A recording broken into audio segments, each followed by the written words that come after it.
Bonjour à tous, bonjour à toutes. Bienvenue à Nantes dans le live de la Tribune et de la French Tech où on va parler de la sécurisation des données de santé.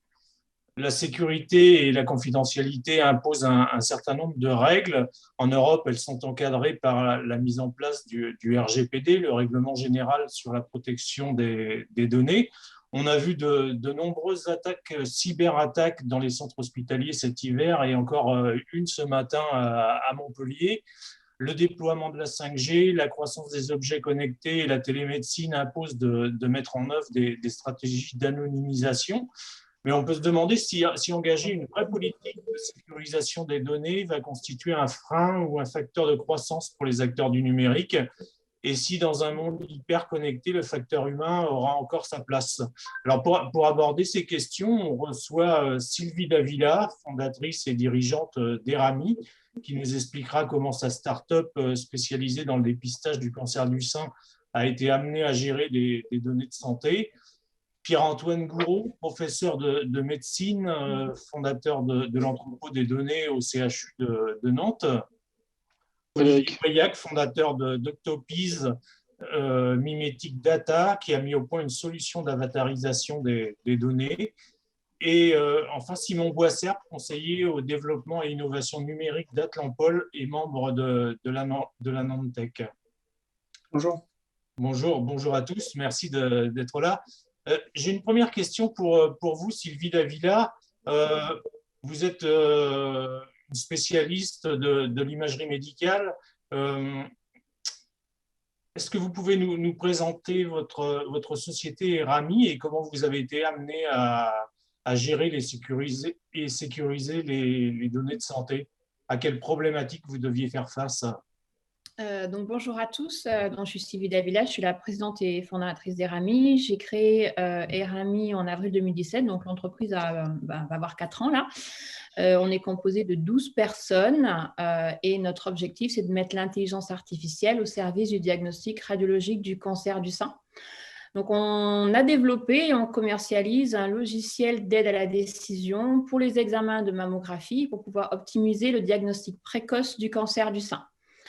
Donc, qui dit intelligence artificielle dit collecte de données pour générer les modèles d'intelligence artificielle. Donc, côté Erami, comme on est dans le cancer du sein et dans le diagnostic du cancer du sein, ces données, ce sont des examens d'imagerie médicale, mammographie, et aussi les comptes rendus de mammographie, ainsi que les résultats de la biopsie pour les cas avec suspicion de cancer.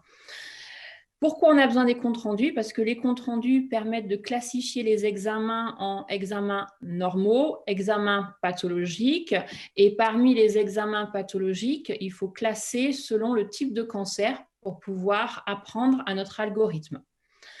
Donc, on a donc mis en place des partenariats scientifiques avec des sites d'imagerie médicale un petit peu partout en France et on a aussi démarré aux États-Unis. Donc, pour la collecte de données, ces données elles sont collectées et stockées par Erami dans le respect de la réglementation en vigueur. Donc, avant que les données quittent le site d'imagerie, elles doivent être d'abord pseudonymisées. Alors, je dis bien pseudonymisées et pas anonymisées.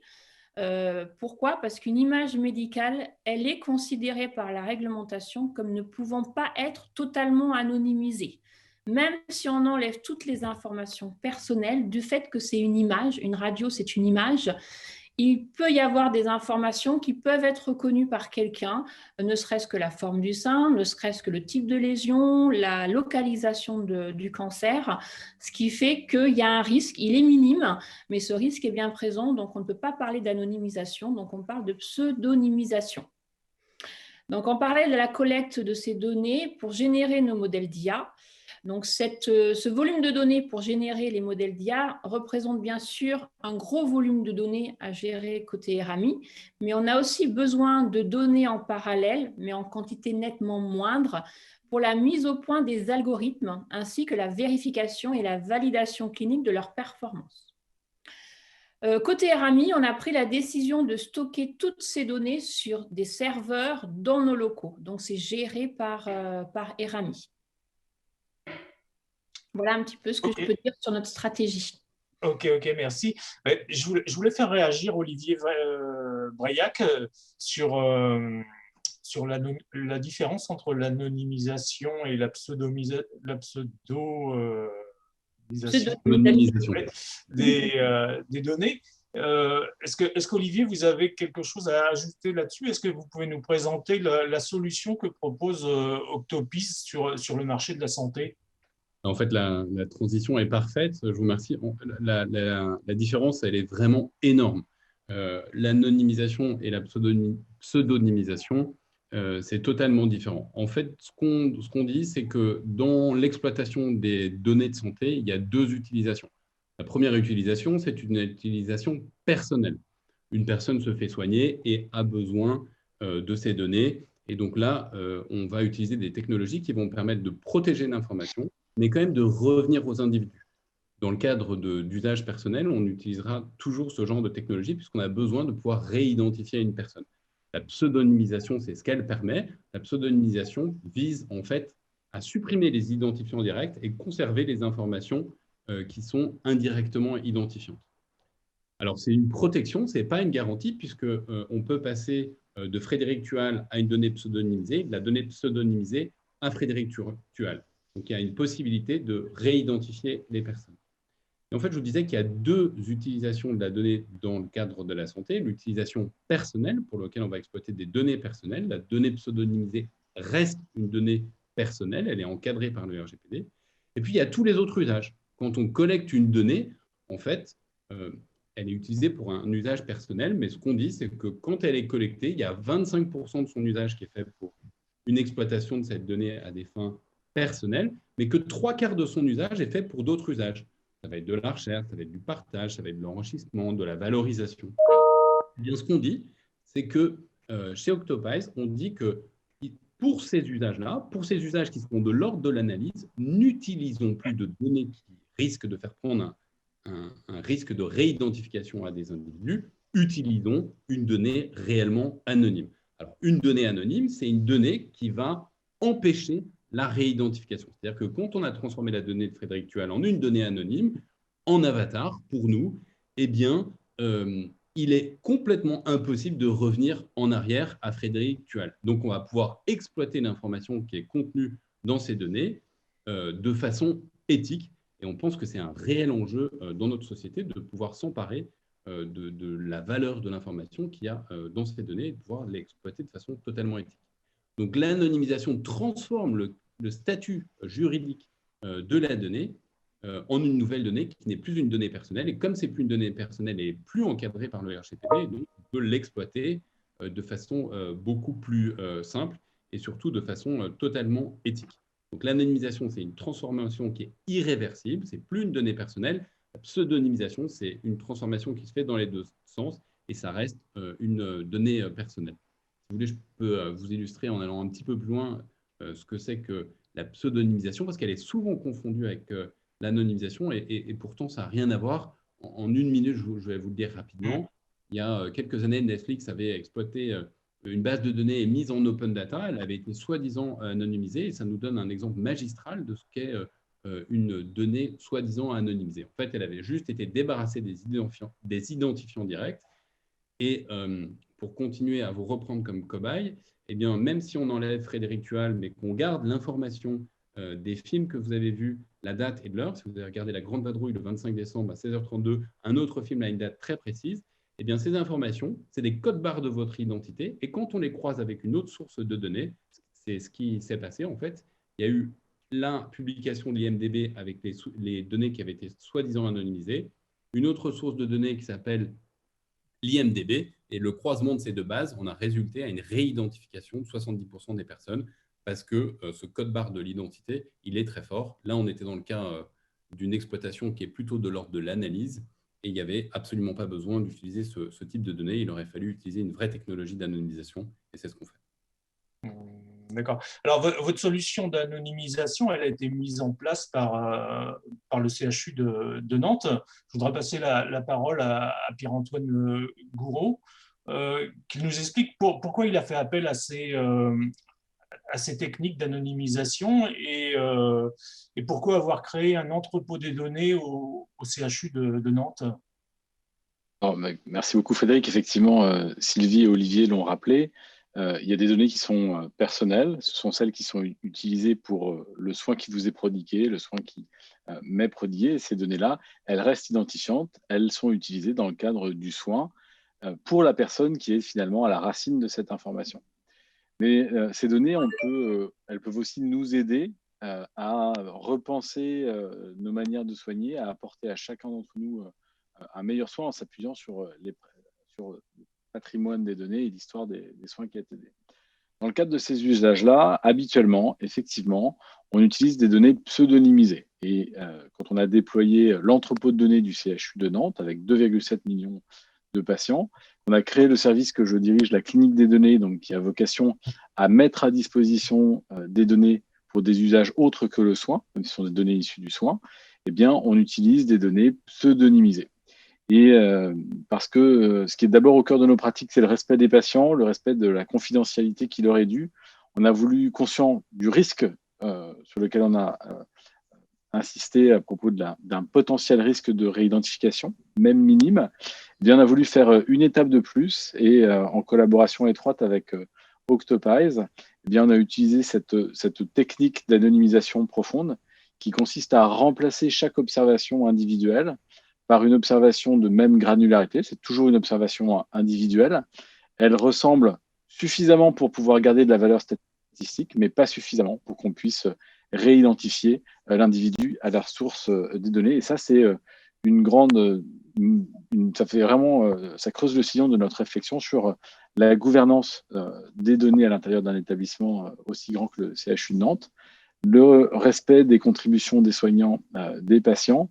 Et c'est ce qui nous amène aujourd'hui à imaginer le recours systématique à cette technique parce qu'il n'y a éthiquement aucune justification à faire courir un risque de réidentification à un patient, même si c'est pour faire une analyse de données de santé. Donc, c'est une réflexion qu'on applique aujourd'hui aux données issues de 2,7 millions de patients, plus de 130 millions de données structurées et 30 millions de documents, parmi lesquels des comptes rendus de mammographie tels que utilisés par Erami. Ok, merci Pierre-Antoine. Simon Boissert, vous intervenez en tant que conseiller au sein d'Atlampol et au nom de la Nantech. Comment est-ce que la Nantech accompagne aujourd'hui les startups qui sont confrontées à ces problématiques de sécurisation des données? Alors, la Nantech, en fait, c'est un ensemble de structures de notre écosystème basé essentiellement donc, sur Nantes, des incubateurs comme Atlampol, donc qui accompagnons des startups et des jeunes entreprises en phase de création et développement. C'est également aussi des structures telles que les pôles de compétitivité. Alors, on a la chance d'avoir un pôle en santé et plus spécialement basé sur les technologies qui s'appelle Atlampol Biothérapie, dont on a parlé récemment autour des startups qu'elle accompagne comme Zenotera et Valneva et d'autres qui, avec le Covid, ont donné beaucoup de visibilité pour le coup. Et puis des structures comme la cantine, de coworking, d'espaces d'écosystème où tout le monde peut se rencontrer, se mélanger. Et donc, c'est ces acteurs-là, en fait, qui font aujourd'hui l'accompagnement des entreprises. Si je prends le cas d'Atlampol, où on intervient beaucoup sur le domaine de la santé et du numérique, Sylvie et Olivier sont notamment des entreprises qui sont accompagnées, en fait, dans le cadre d'Atlampol. Puis, je travaille pas mal aussi avec Pierre-Antoine au CHU Nantes. Notre rôle, en fait, il n'est pas uniquement sur la sécurisation des données, mais si on prend cet aspect santé numérique, on va mettre en place, en fait, je dirais, un écosystème et des ponts et faciliter, en fait, la mise en relation des entreprises et des fonctions support. Je prends l'exemple, en fait, d'une start-up. Alors, ça peut être Sylvie, mais ça peut être d'autres start-up, en fait. On va, sur l'accès aux données, par exemple, faciliter la mise en relation avec les services de Pierre-Antoine. C'est très important pour une entreprise de pouvoir, en fait, accéder à des données de façon sécurisée, notamment, mais d'être surtout en respect, en fait, de la réglementation. Quand on commence à faire des tests, en fait, en diagnostic et encore plus après sur quand on n'est plus en recherche, en fait, mais qu'on est en conditions réelles, eh bien, il faut vraiment être en accord avec la réglementation. C'est un enjeu très important pour les patients, bien sûr, mais aussi pour l'entreprise qui propose le service. Donc, on va être dans cette facilitation. Sur nos parcours d'accompagnement qu'on propose aussi également aux entreprises, et on l'a intégré depuis maintenant quelques années, mais c'est de plus en plus utilisé important. On travaille en fait sur le parcours de la donnée, le chemin de la donnée en fait avec les entreprises. Donc, une entreprise comme Olivier ou comme Sylvie, alors Sylvie va utiliser de la data, elle va collecter de la data, elle va la traiter, elle va l'archiver, elle va la partager. On va regarder en fait à chaque étape quelles sont les réglementations, les contraintes juridiques en fait auxquelles doit faire face l'entreprise et surtout est-ce qu'elle met tout en œuvre pour être en accord avec cette réglementation. Est-ce que, par exemple, elle recueille du consentement auprès des patients auxquels elle va collecter de la data? Est-ce qu'elle va utiliser, en fait, des services de stockage sécurisés, des serveurs RDS, notamment HDS, auprès de fournisseurs d'accès ou de data center? Et toutes ces étapes, en fait, on va bien valider, notamment le RGPD, mais pas que, bien que l'entreprise en fait est bien en accord avec la réglementation et surtout qu'elle va garantir en fait l'intégrité des données pour les patients ou les clients avec lesquels elle va travailler. Donc ça, c'est des services aujourd'hui qu'on propose de plus en plus. On s'appuie sur des experts comme les services de Pierre-Antoine. On s'appuie aussi sur d'autres startups comme Olivier, en fait, puisque Olivier, avec Octopies, eh bien, c'est un fournisseur en fait, de technologies qui permet à des entreprises comme Sylvie, pour le coup, d'exploiter et de développer des nouveaux services. Donc, en fait, on arrive à une chaîne en fait, de la valeur. Et donc, on s'appuie sur tous ces acteurs-là pour accompagner aujourd'hui les entreprises. Voilà. Et puis, on a aussi des exemples aussi d'entreprises qui travaillent sur l'accès aux données, les contrôles d'accès. Est-ce que telle personne à l'intérieur, par exemple, d'un établissement de santé peut accéder à telle donnée? Quelles sont les données auxquelles elle a pu consulter? Est-ce qu'elle a le droit ou non? Et en fait, tout est vraiment codifié. En fait, on a souvent l'exemple des attaques de l'extérieur et on se fait hacker en fait, des serveurs, il y a des fuites, mais il y a aussi à l'intérieur en fait, d'un établissement ou d'une structure, en fait, il faut savoir et réussir à gérer tous ces droits d'accès. Et donc, on a aussi des entreprises qui travaillent là-dessus. Voilà un petit peu ce que je pouvais dire sur cet accompagnement Nantech. Ok, merci. Et justement, pour accompagner cet accompagnement, je voulais demander le témoignage de Sylvie Davila. Comment vous avez très concrètement mis en place cette stratégie de sécurisation des données et à quelles contraintes techniques, financières, humaines vous avez dû faire face? Est-ce qu'à travers des exemples, vous pouvez nous expliquer comment vous avez été accompagné et mis en place ces structures?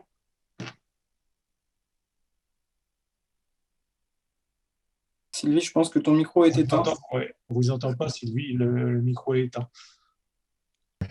Excusez-moi. Oui, je disais qu'en tant que start-up, quand on a démarré, on n'était vraiment pas nombreux. Là, on n'est que 12 personnes encore. Donc, l'expertise sur tout ce qui est sécurisation des données, notamment, moi, j'ai créé Rami avec l'arrivée du RGPD. Un an après ou quelques mois, un an après, puis en 2018, le RGPD est arrivé. Donc, il a fallu rentrer dans le RGPD, comprendre toutes les problématiques derrière, en même temps que tout le monde, disons, parce que tout le monde n'avait pas les réponses. Donc, savoir est-ce que les données qu'on gère sont des données patients, de santé, où les stocker, si elles sont anonymisées, est-ce que c'est anonymisé, pseudonymisé. Il y a eu pas mal de flottements en 2017-2018. Et du coup, on s'est fait accompagner.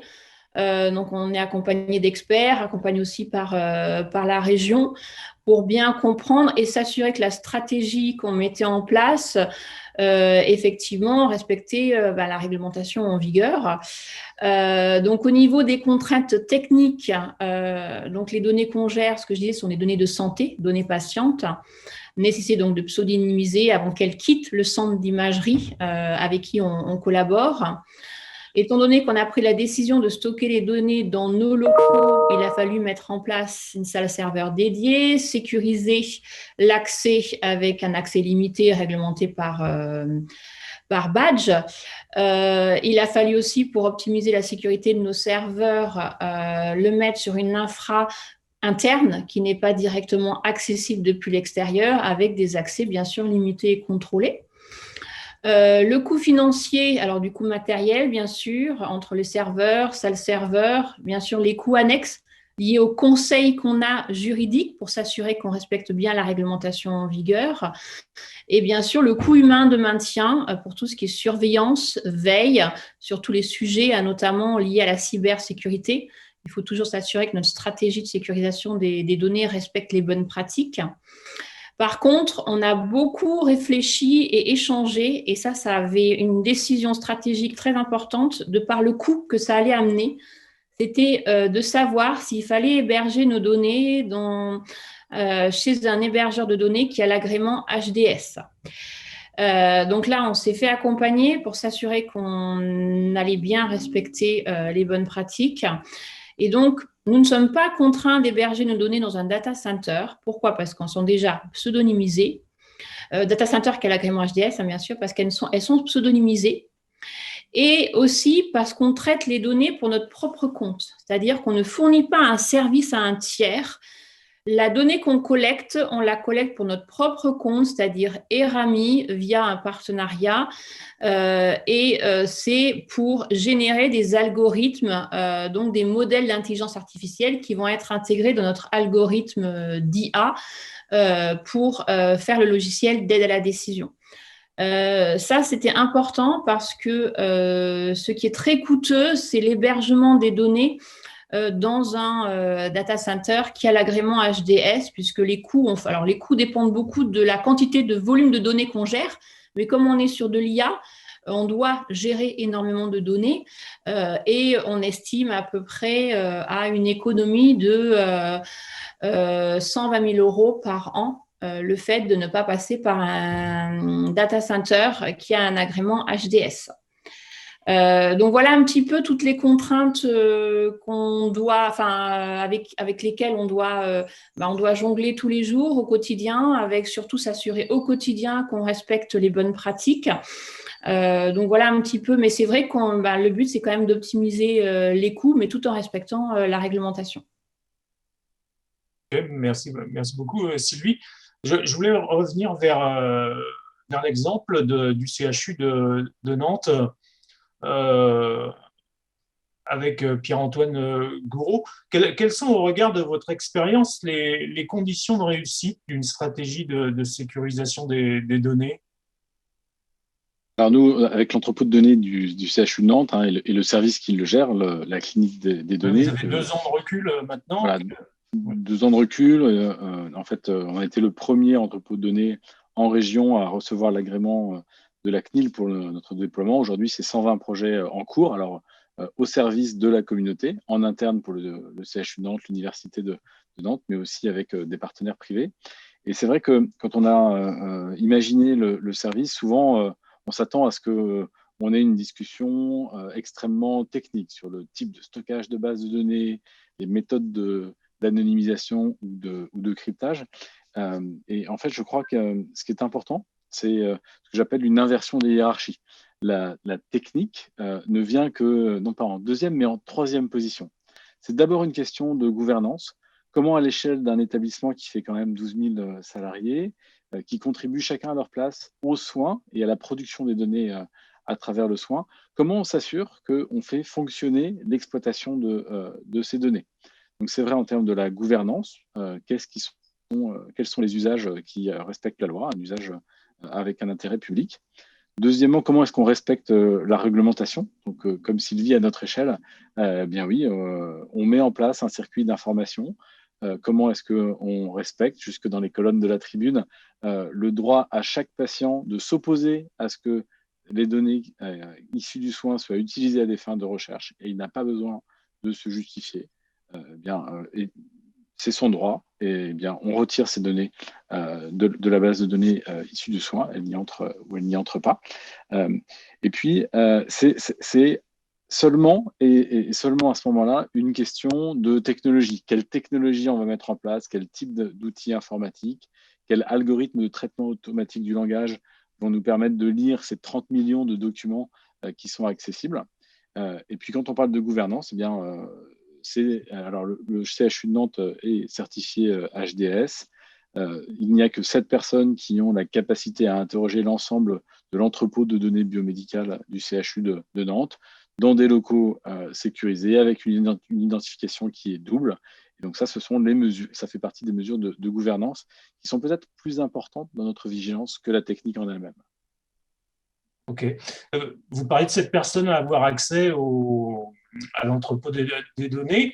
Est-ce que c'est une technologie est-ce que c'est uniquement de la techno? Vous avez diffusé récemment une tribune que la tribune a publiée où vous appelez à investir dans la formation et dans l'humain surtout. Pourquoi cette position?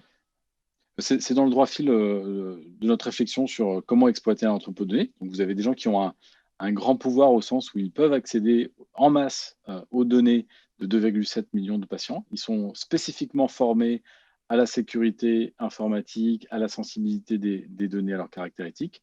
Mais c'est vrai, et c'est l'appel que j'ai fait avec Cédric Carteau, le responsable de la sécurité informatique du CHU de Nantes, avec Vincent Trély, le président de l'Association pour la sécurité des systèmes d'information en santé, l'APSIS.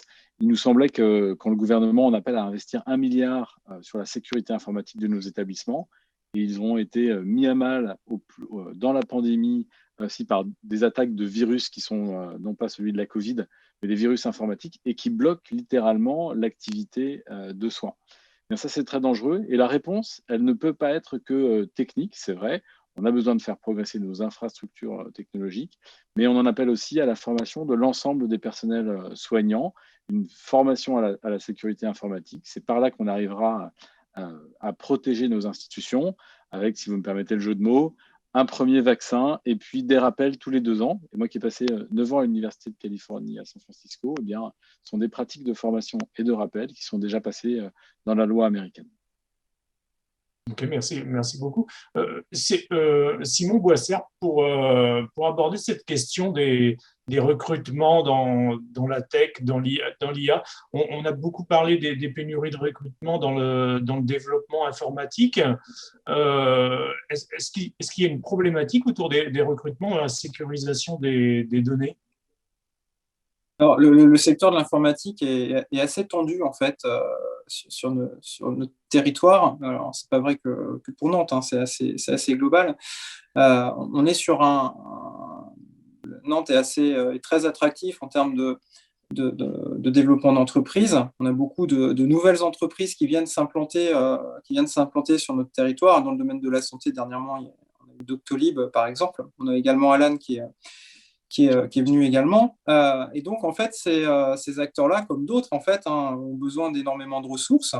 Et donc, ça tend un petit peu le marché, d'où la nécessité, en fait, de l'anticiper, de former, en fait, bien, un peu plus d'étudiants, d'ingénieurs, de développeurs, et puis aussi d'en attirer d'autres, en fait, hein, puisqu'on n'a pas forcément tout le nécessaire sur notre territoire. Donc, faut être aussi, on est capable d'attirer des entreprises, il faut aussi d'attirer des compétences. Donc, ça se travaille. Voilà, on a une pénurie, mais on va mettre les moyens. On a tout un tas de dispositifs que l'on met en place, notamment avec la métropole et la cantine numérique sur ce thème-là. Et il y a donc les profils techniques, mais Pierre-Antoine le soulignait un peu aussi, c'est également des profils métiers en fait, qui doivent être capables d'être sensibilisés, de comprendre en fait la donnée et les enjeux techniques, et également les techniques. Les développeurs doivent aussi comprendre en fait les aspects métiers. Et en fait, il faut réussir à créer, notamment, et c'est très important dans le domaine de l'IA et de l'exploitation des données, il faut réussir à créer en fait des sortes de binômes en fait, hein, ou d'équipes complémentaires, notamment pour interpréter en fait ce que va ressortir tel ou tel algo, et d'une certaine manière comprendre comment fonctionne l'algorithme, parce que les données, on peut leur faire dire des choses qui ne sont pas forcément vraies en fait, et donc il faut être en capacité, et c'est très important, ça rejoint les côtés éthiques, d'interpréter en fait ce que va nous donner en termes de résultats, quoi. Voilà, l'algorithme. Donc, c'est à la fois il y a un enjeu, un chantier très important sur la formation des développeurs, les data scientists ou autres, Et puis également sur la sensibilisation des personnes métiers qui doivent réussir à travailler en fait avec ces profils développeurs. Voilà. C'est un écosystème en fait qui doit se développer, se former. Et c'est très valable et c'est très spécifique dans le domaine de l'IA et de la data notamment.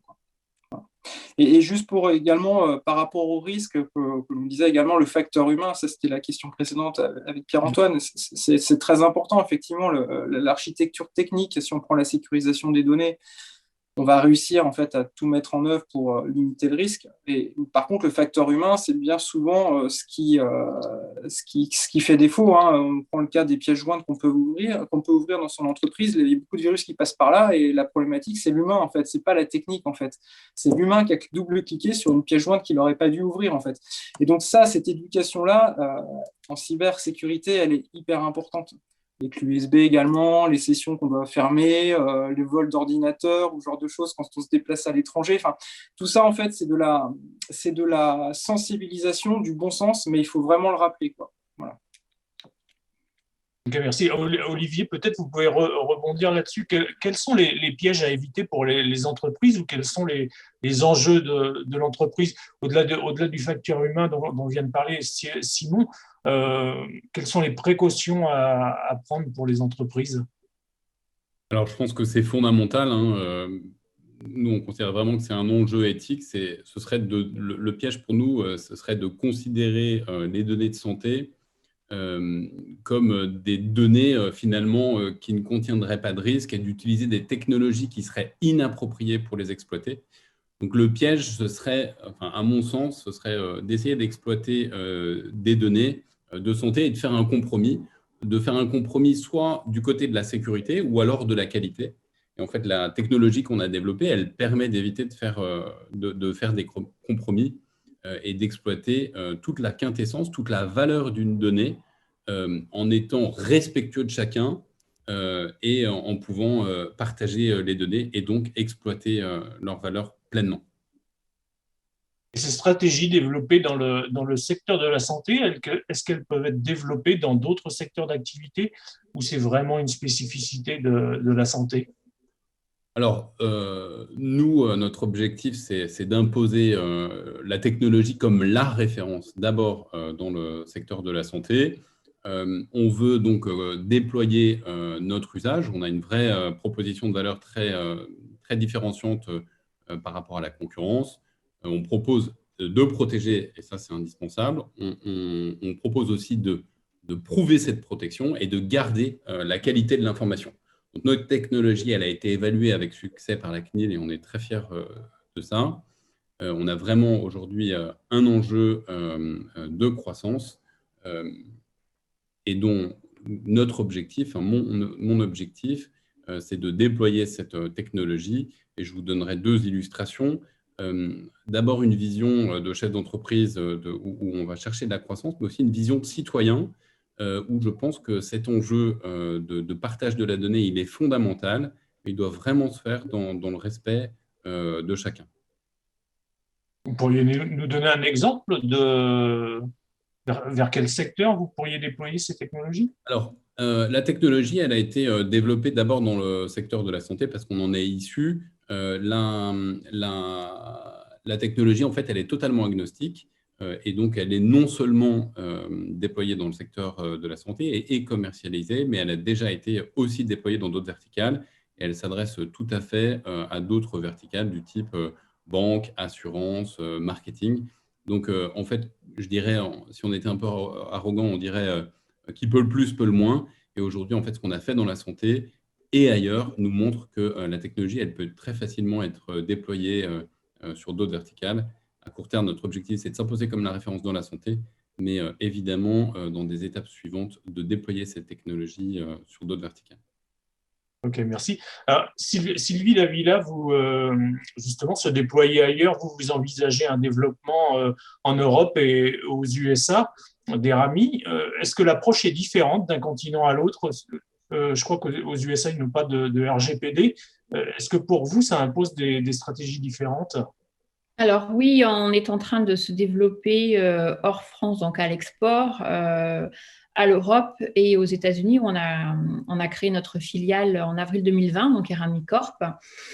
Alors, il y a une forte similitude entre les US et l'Union européenne. Alors, il n'y a pas le RGPD, mais il y a l'équivalent qui est le HIPAA. Alors, le HIPAA, c'est le RGPD et d'autres choses en plus. Donc, il faut être HIPAA compliant, comme on dit. Alors, que ce soit en France, les autres pays d'Europe et les États-Unis, il faut savoir que les données ne peuvent pas quitter le territoire. Donc, les données en France ne doivent pas quitter le territoire européen, les données US ne doivent pas quitter le territoire américain. D'où la complexité côté Erami, puisque nous, on développe un logiciel d'IA qui est censé être un logiciel global qui pourra être autant vendu aux États-Unis, vendu en France et en d'autres pays de l'Europe.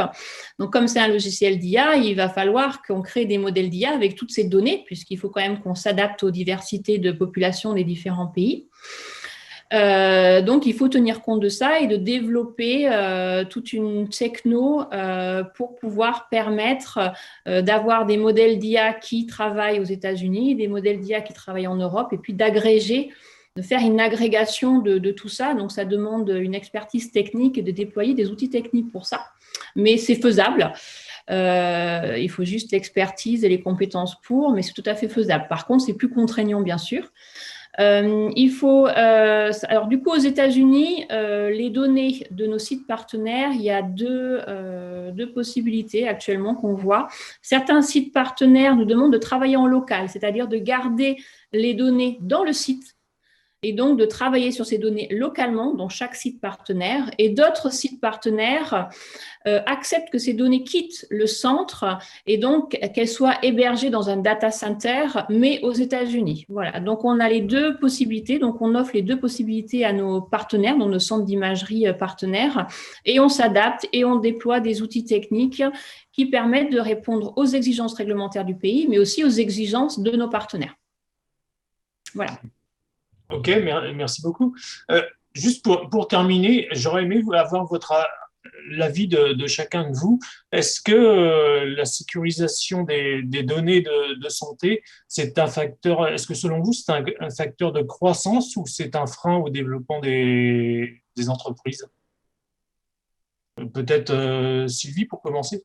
Alors, c'est une très bonne question et je pense que ça dépend des acteurs du numérique, justement. Donc, c'est bien parce qu'autour de la table, il y a différents acteurs du numérique. Donc, ça permet un petit peu de voir si c'est un frein ou un facteur d'accélération en fonction des acteurs.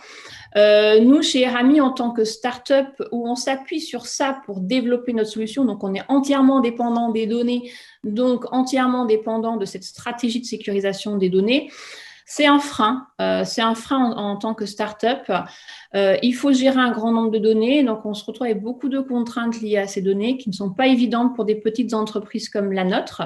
Ça demande des équipes, de l'humain, donc des contraintes humaines et bien sûr des contraintes financières.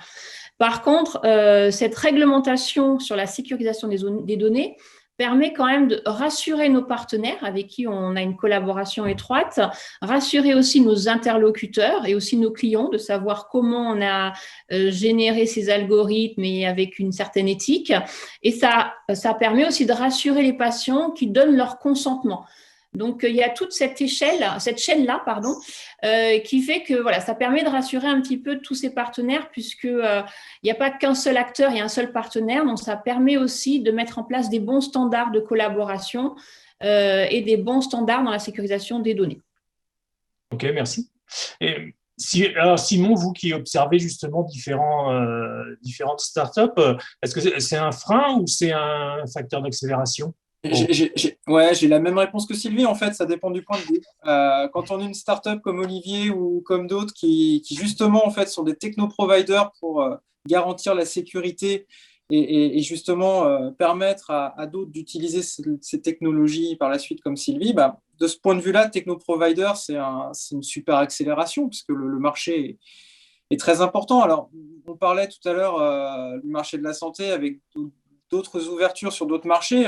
On peut prendre par exemple aussi le secteur de l'énergie et de l'environnement. Les données de consommation énergétique, en fait, des gens, quoi, via notamment le Dr Linky en France, on a la même problématique de sécurisation, de consentement, d'anonymisation. Quand on veut faire des tests à une échelle en fait, d'un quartier, d'un territoire, on a les mêmes problématiques. Et en fait, ces technologies-là, en fait, ces entreprises qui développent ces technos, elles ont un tapis rouge voilà, devant elles, quoi, et des marchés qui sont super importants. Donc là, c'est un facteur, on va dire, de croissance.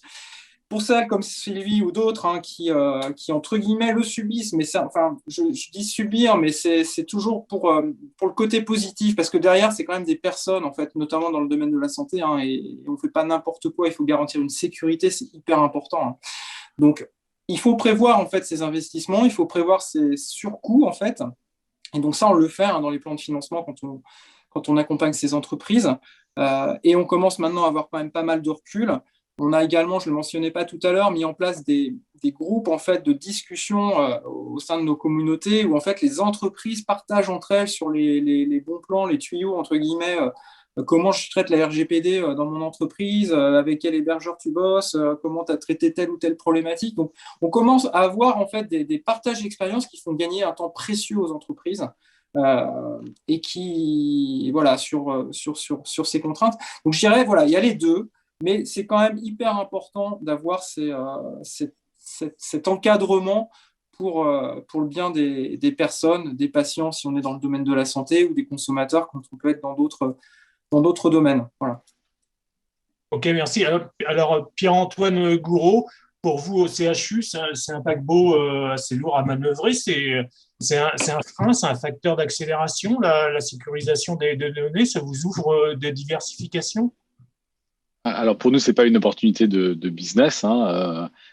Pour autant, effectivement, comme pour les startups, c'est une contrainte, et une contrainte, on a toujours dans l'idée que c'est un frein.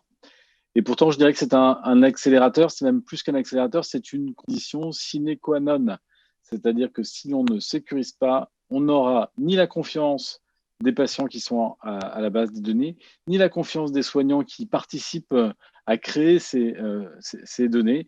Et bien, sans confiance, il n'y aura pas de développement d'une société de la connaissance qui utilise des données comme matière première des algorithmes et de toute l'aide à la décision qu'elle va nous fournir.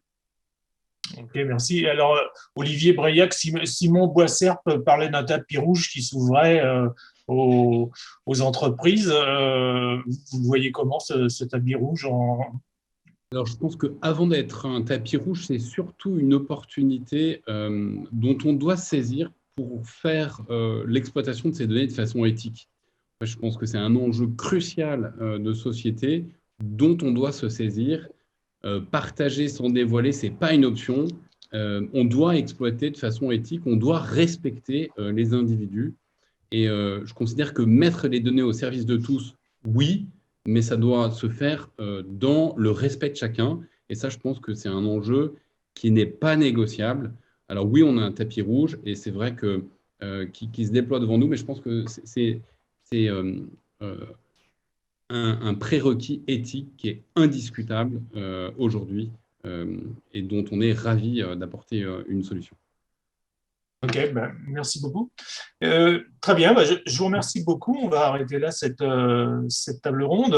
Merci beaucoup d'y avoir participé.